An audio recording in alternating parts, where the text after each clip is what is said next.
Necesitamos seguir reformando la iglesia. Necesitamos seguir reformando la iglesia. Necesitamos volver a la senda antigua. Necesitamos volver a ser como los cristianos primitivos.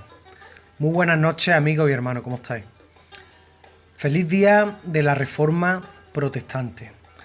Hoy día 31 de octubre, los protestantes, los evangélicos, celebramos el día de la Reforma Protestante. Un 31 de octubre de hace 503 años, un monje católico llamado Martín Lutero, escandalizado por los abusos y por las mentiras que decía el Papa, clavó 95 tesis, 95 frases en la puerta de la catedral de Wittenberg en Alemania. ¿Por qué este monje católico Martín Lutero clavó 95 tesis, 95 frases protestando en la catedral de Wittenberg? Pues fijaros, hace 503 años el Papa de Roma estaba construyendo la Basílica de San Pedro. Para construir esa basílica hacía falta dinero, hacía falta plata. ¿Y cómo iba a pagarse eso si el Papa no tenía dinero? Pues el Papa de Roma hace 503 años mandó a su obispo y a los curas de Europa a recolectar dinero por toda Europa. ¿Cómo iba a recolectar dinero? Pues por ejemplo diciéndole a la gente que si por ejemplo tú o yo teníamos un familiar que había muerto, probablemente no, como ese familiar, como todos somos pecadores, ese familiar nuestro estaría en el purgatorio, ¿no? Purgando sus penas antes de ir al cielo. Si tú querías aliviar esas penas, si tú querías que tu ser querido saliera del purgatorio, decía el Papa de Roma hace 503 años que tú podías pagar un dinero a la Iglesia Católica, y conforme tú echaras ese dinero a un cofre que los curas por toda Europa llevaban, ¿no?, el alma de tu ser querido saldría del purgatorio e iría al cielo. Es decir, el Papa decía que tú podías comprar el cielo. El Papa de Roma decía que tú podías comprar la salvación de tus seres queridos por el sucio y asqueroso dinero. Martín Lutero, que era un cura católico ilustrado, que era profesor en la Universidad de Wittenberg, había leído la Biblia. Y Martín Lutero, cuando leyó la carta de San Pablo a los romanos, la carta a los gálatas, descubrió algo en los evangelios, que la salvación de nuestra alma es algo que Dios nos da gratuitamente, cuando tenemos fe en Jesucristo. Cuando tú crees que Jesucristo es Dios, cuando tú crees que Jesucristo es tu Salvador, Dios gratuitamente, sin dinero, te da la salvación. Entonces, como Martín Lutero había leído esto en la carta de San Pablo a los romanos, en la carta a los gálatas, y en muchos más sitios de la Biblia que vino, ¿no?, Martín Lutero se indignó y dijo: ¿cómo es posible que el Papa de Roma diga que las personas podemos comprar la salvación de nuestra alma o la salvación de nuestros seres queridos por el sucio dinero? Es una mentira, es una blasfemia. La salvación es un regalo de Dios que Dios nos da cuando creemos, cuando tenemos fe en Jesucristo. Entonces Martín Lutero, indignado, se fue a la catedral de Wittenberg y allí en la puerta clavó 95 frases, 95 tesis refutando que la salvación no se puede comprar por el sucio dinero, sino que la salvación solo se obtiene por medio de la fe en Jesucristo. Y es un don, es un regalo que Dios nos da gratuitamente. Aquellos 95 tesis, aquellos 95 martillazos retumbaron en toda Europa. Llegaron al Vaticano, llegaron a Roma, y el Papa instó a Martín Lutero a que se arrepintiera, a que se retractara de lo que había dicho. Pero ¿sabéis qué? Martín Lutero dijo una frase que a mí me encanta. Citaron a Martín Lutero en una dieta, en un consejo en la ciudad de Worms. Y en esa dieta, en ese consejo, estaba el mismísimo Carlos I de España y V de Alemania, el emperador, y un delegado papal. Allí instaron a Martín Lutero a que se arrepintiera de lo que había dicho, que la salvación no se compraba por el sucio dinero, sino que la salvación era por pura fe en Jesucristo. ¿Sabéis qué dijo Lutero? Martín Lutero dijo: no puedo ni quiero retractarme. No puedo ni quiero retractarme. Mi conciencia es prisionera de la palabra de Dios. Mi conciencia es prisionera de la palabra de Dios. Y no puedo ni quiero retractarme. Porque la palabra de Dios me dice que la fe es por gracia, es un regalo de Dios. No puedo ni quiero retractarme. Que Dios me ayude. Que Dios me ayude. Después Martín Lutero se fue. Federico de Sajonia lo secuestró para que Carlos I de España no lo cogiera y lo entregara a la Inquisición. Y aquí empieza la historia de las iglesias protestantes, la iglesia evangélica. Todo porque un monje católico que había leído la Biblia, no porque a él se lo inventara o porque fuera su opinión. La reforma protestante comenzó porque un monje católico, un católico honesto, un católico que leía la Escritura, descubrió que la salvación es por gracia, que la salvación es por fe y que la salvación, que el cielo no se compra por el sucio dinero. Así empezó la reforma protestante, así empezaron las iglesias protestantes en el siglo XVI. Martín Lutero tuvo muchos defectos. Martín Lutero no reformó totalmente la iglesia. Muchos príncipes alemanes que no querían pagarle impuestos a la iglesia, a Roma, utilizaron la reforma protestante de Lutero para apartarse del imperio español y para apartarse de Roma. Muchos utilizaron la reforma protestante por un interés personal, pero el interés de Lutero fue sincero, fue bíblico. Y aquí empieza la reforma protestante. 500 años después, amigos, la Iglesia Católica y las iglesias protestantes todavía necesitan seguir siendo reformadas. Pero yo hoy, amigos, os quiero hablar de 10, 11 o 12 cosas en las que la Iglesia necesita seguir siendo reformada. Antes de deciros estas cosas, os quiero deciros que mi lucha no es contra los buenos católicos de barrio.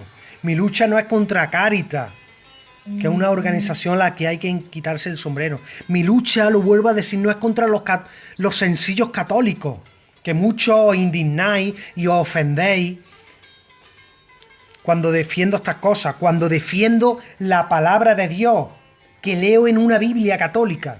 Muchos os ofendéis. Pero no ofendáis, estoy diciendo lo que dice la Biblia, no mi opinión. Y cuando hago mis vídeos, leo lo que dice la Biblia, no doy mi opinión personal. Y amigos y hermanos, tenemos que amar a Dios sobre todas las cosas. Tenemos que amar a Dios por encima de nuestras tradiciones. Yo soy español de pura cepa, andaluz de pura cepa, nací en una familia católica, pero amo a Dios más que a mis tradiciones. Algunos se escandalizarán. Amo a Jesucristo más que a mis tradiciones. Fui monaguillo, fui catequista, fui costalero, saqué imágenes a cuestas. Pero cuando leí la misma Biblia católica, tuve que elegir entre Dios, entre Jesucristo y mis tradiciones. ¿Y sabéis qué elegí? Seguí a Jesucristo. Jesucristo está antes que mis tradiciones. Y hay que amar a Dios sobre todas las cosas. Es un mandamiento. Entonces, amigos y hermanos católicos, ¿a quién vas a amar tú más? ¿A tu tradición o a Cristo y a sus mandamientos? Léelo tú mismo. Yo fui un hueso duro de roer. Yo ya he dicho, fui monaguillo, catequista, costalero, y un vecino mío, mi vecino Juanjo, que Dios lo bendiga, me predicaba: Carlos, apártate de adorar las imágenes. Y yo me reía de él. De él y dos hermanos más. Los veía venir hacia mí y le decía a mis amigos: mira, ahí viene Torquemada, el inquisidor, Torquemada, Isabel la Católica y Cisneros, y el cardenal Cisneros. Me reía yo de ellos. Fui un hueso duro de roer. Hasta que leí la Biblia, hasta que Dios trabajó en mi vida y me arrepentí de mi idolatría y de seguir tantos mandamientos de hombres.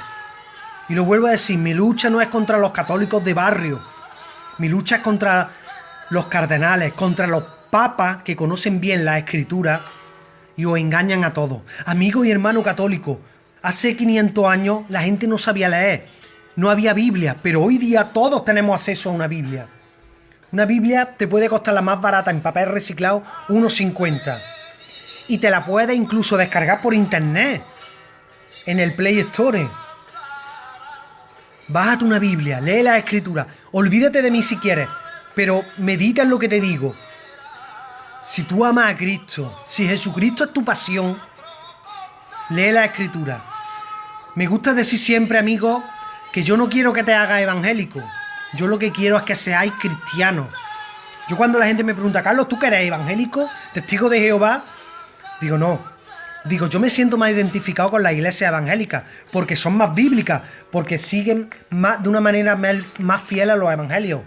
Pero yo soy cristiano, yo no soy luterano, porque Lutero, aunque fue un iluminado por Dios, no murió por mis pecados en la cruz.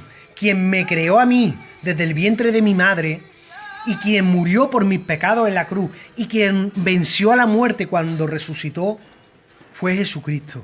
Por lo tanto, soy de Cristo, soy cristiano y solo le debo mi nombre a Él. Soy simplemente cristiano y eso es lo que quiero que te hagas. No quiero que te hagas evangélico, quiero que te hagas cristiano y que sigas a Jesús, que es el único camino, la verdad y la vida.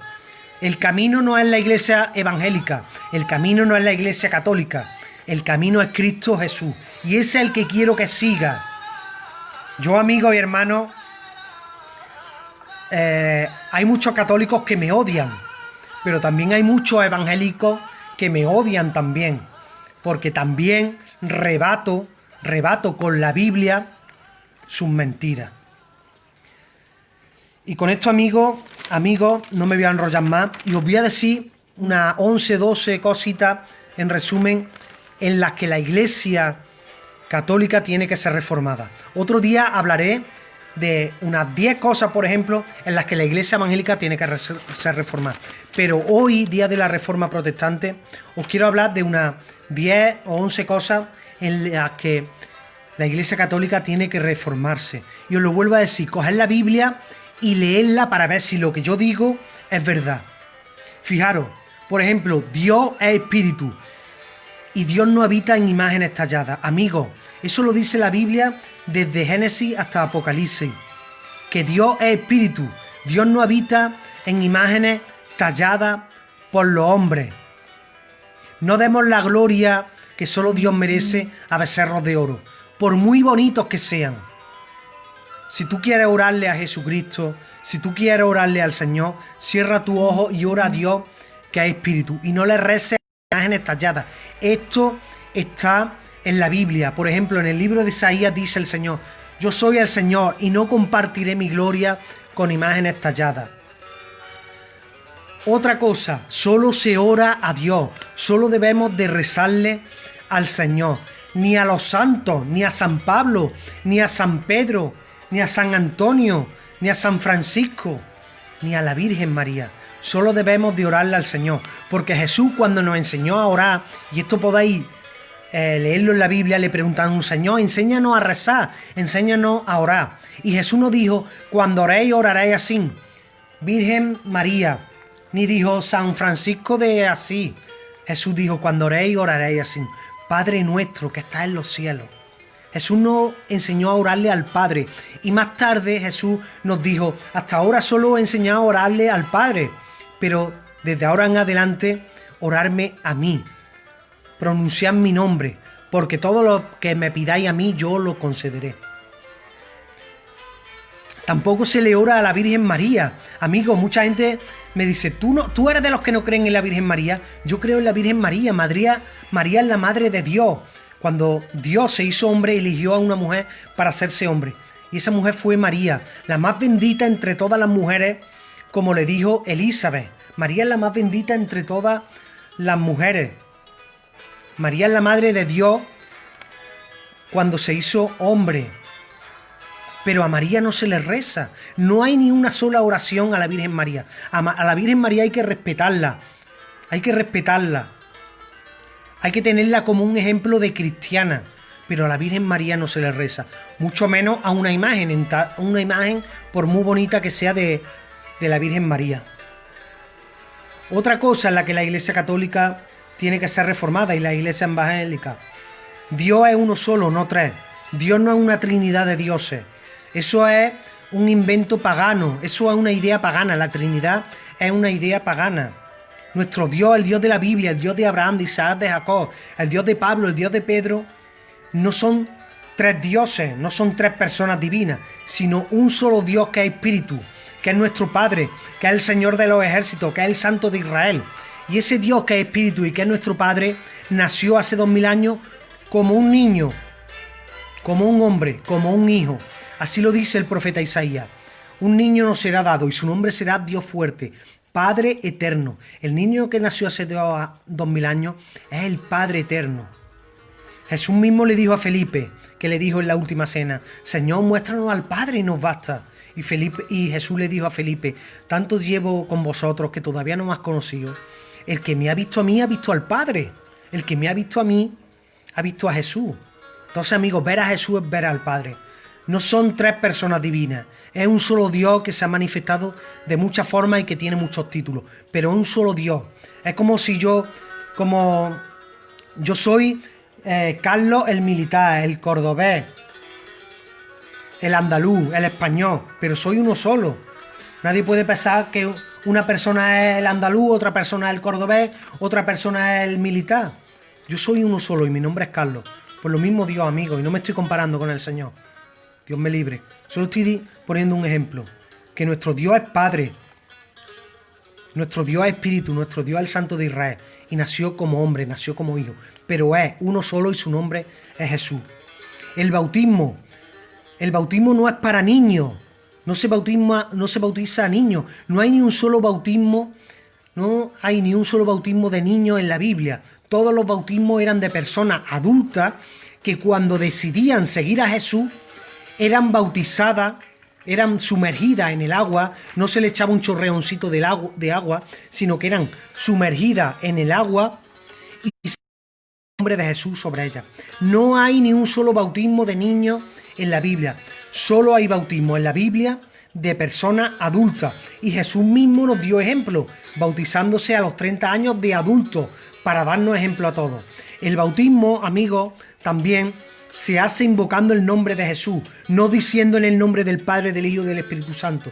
Todos los bautismos que vemos registrados en la Biblia, lo vuelvo a decir, todos los bautismos, por ejemplo, en el libro de Hechos de los Apóstoles o en las cartas de Pablo, eran invocando el nombre de Jesús. Es decir, se metía la gente en el agua y se decía: yo te bautizo en el nombre de Jesucristo, yo te bautizo en el nombre de Jesús, porque el nombre de Jesús es el nombre del Padre, del Hijo y del Espíritu Santo. Entonces, si te bautizaron de chico, de niño, busca un pastor, busca un cristiano, cualquier cristiano, y pídele que te bautice en una piscina, en la playa, en una bañera, que te sumerja en el agua en el nombre de Jesús, porque no hay otro nombre más alto y más grande dado a los hombres, en el cielo, en la tierra y debajo de ella, que el nombre de Jesús. El bautismo es para adultos, no para niños, y pronunciando el nombre de Jesús. La confirmación, el sacramento de la confirmación, tampoco existe en la Biblia. No hay en la Biblia un sacramento de la confirmación.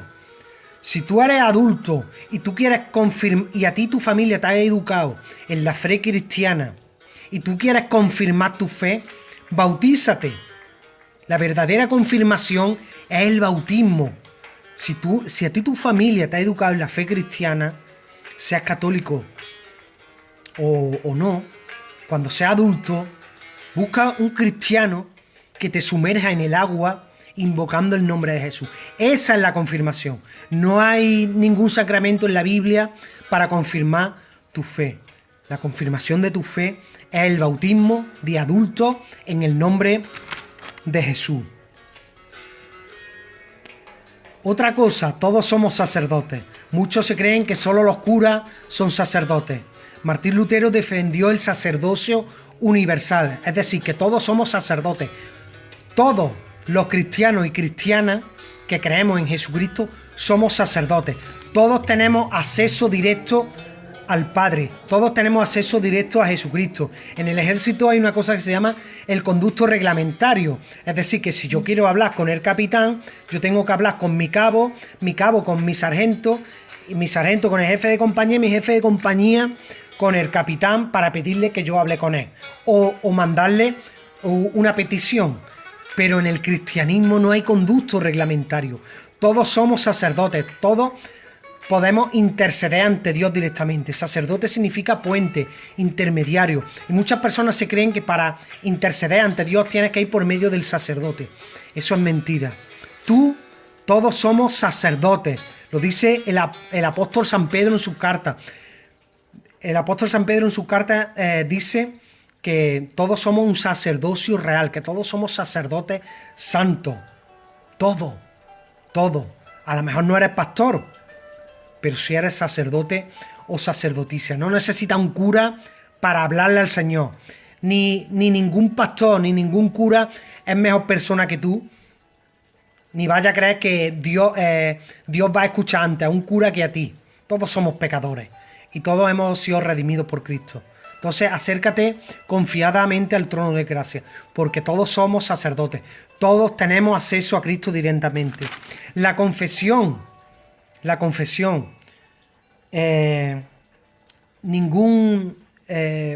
si tú quieres confesarle al Señor tus pecados, cierra tu ojo y confiésale a Dios tus pecados. La Biblia también lo dice, que Dios es fiel y justo para perdonarnos y limpiarnos de toda maldad.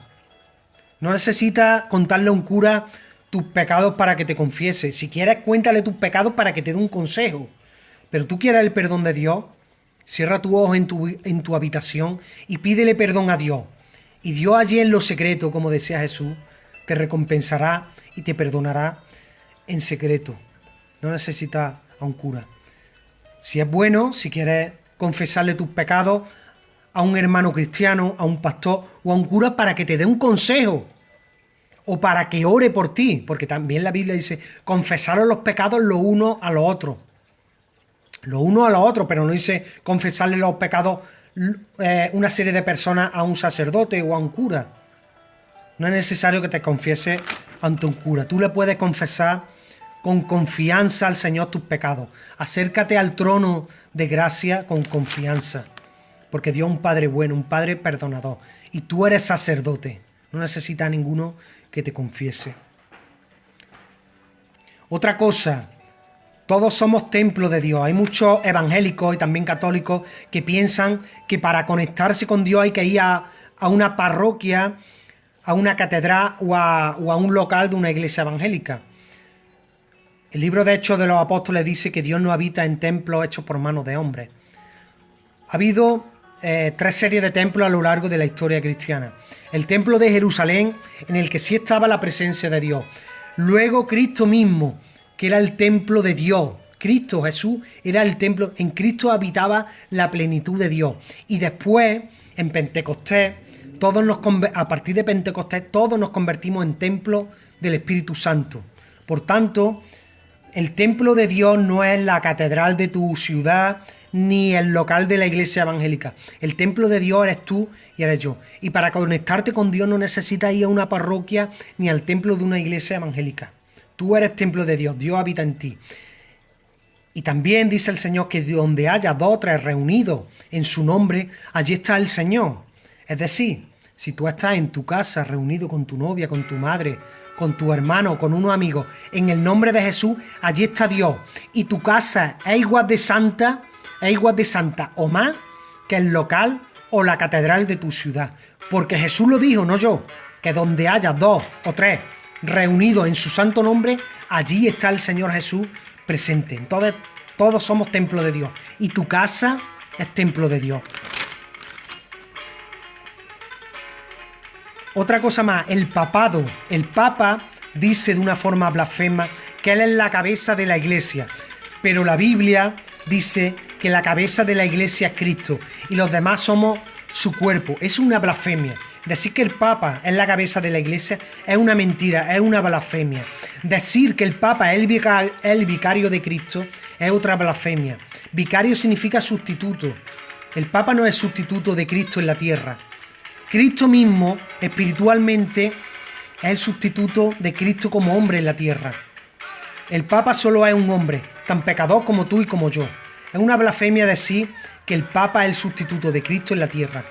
Cristo prometió antes de ascender a los cielos que estaría todos los días con nosotros hasta el fin del mundo. Entonces Cristo está presente con nosotros espiritualmente, en nosotros y llenándolo todo.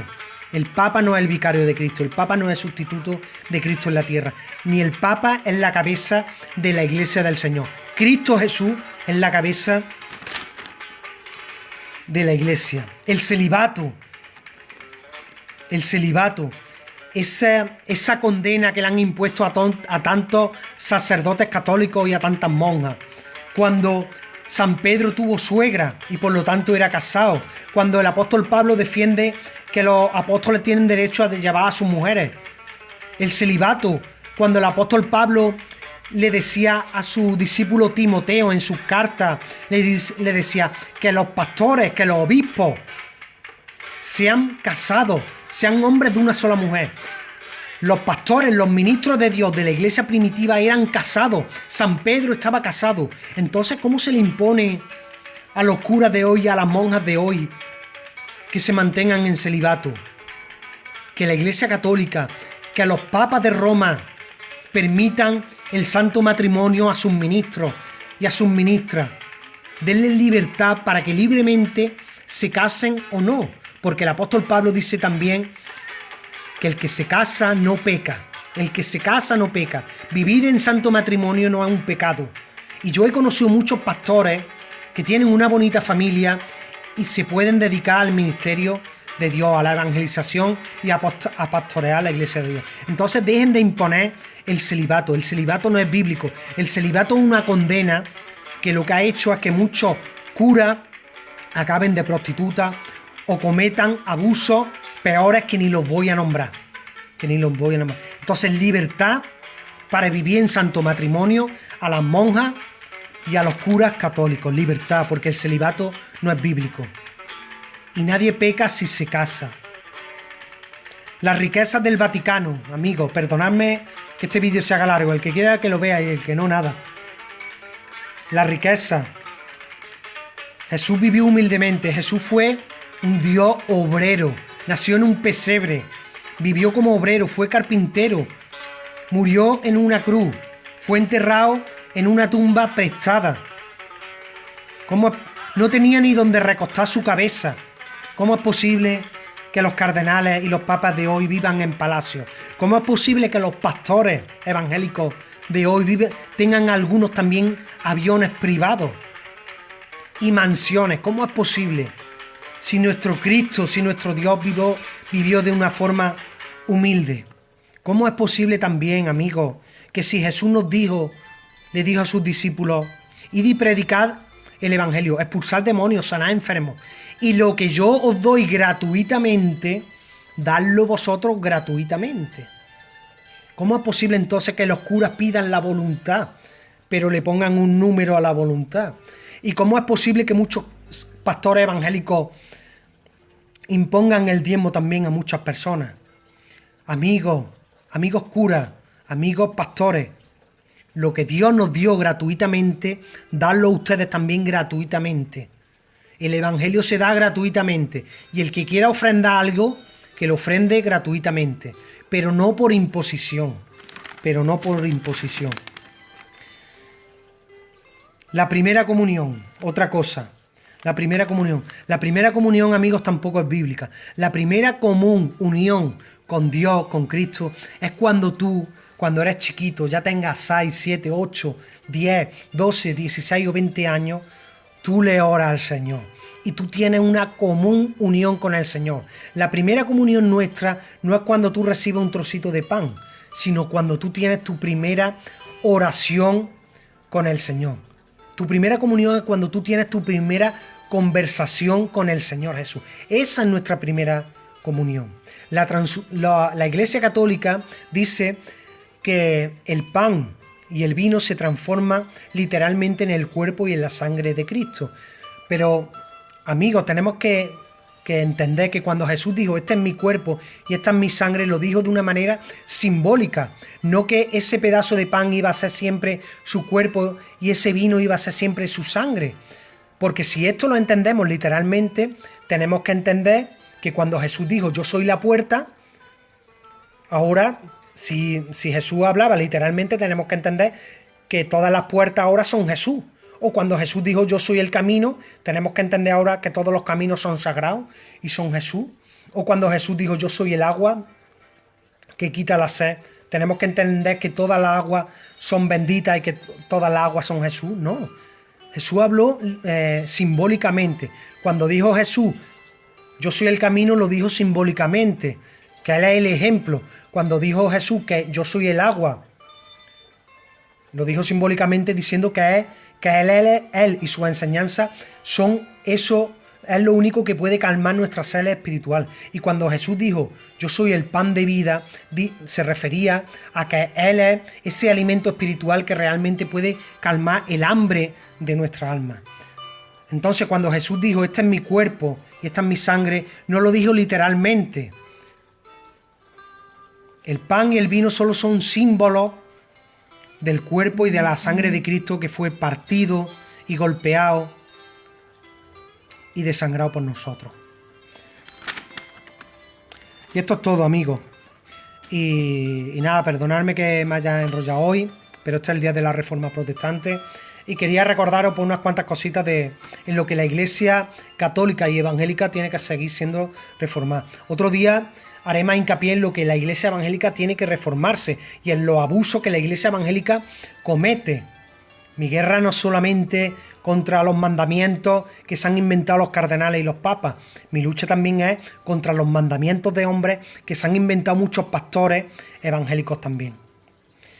Pero hoy día, en este día, amigos, quería recordaros 10 cosas que la Iglesia evangélica, que la Iglesia católica nos ha enseñado y que no son así. Que Dios os bendiga, hermanos. Recordad, no tengo nada contra los católicos de barrio, que habéis sido engañados por los curas y por el Papa. Mi guerra es contra los cardenales, mi guerra es contra los papas, que sabiendo la verdad no os la quieren decir. Amigos y hermanos, te lo vuelvo a decir, mi interés no es que te hagas evangélico, mi interés es que te hagas cristiano de Cristo. Te lo dice alguien que fue monaguillo, catequista, costalero, que tuvo hasta vocación sacerdotal, pero que leyó la Biblia y se hizo simplemente cristiano. Que Dios bendiga en el nombre de Jesús, amigos. Leed la Biblia, descargaosla por internet, hay muchas aplicaciones de la Biblia. Oradle al Señor y amad al Señor sobre todas las cosas, por encima de vuestras tradiciones. Amar al Señor por encima de vuestras tradiciones, porque hay que amar a Dios sobre todas las cosas, antes que a la tradición. Dios bendiga en el nombre de Jesús. Estas son un top 10 de 10 cosas que nos enseñó la Iglesia Católica que no son. Y recuerda, reformemos la Iglesia al origen, reformemos la Iglesia al cristianismo primitivo. Feliz día de la Reforma Protestante y sigamos reformando la Iglesia a la Iglesia primitiva de Cristo.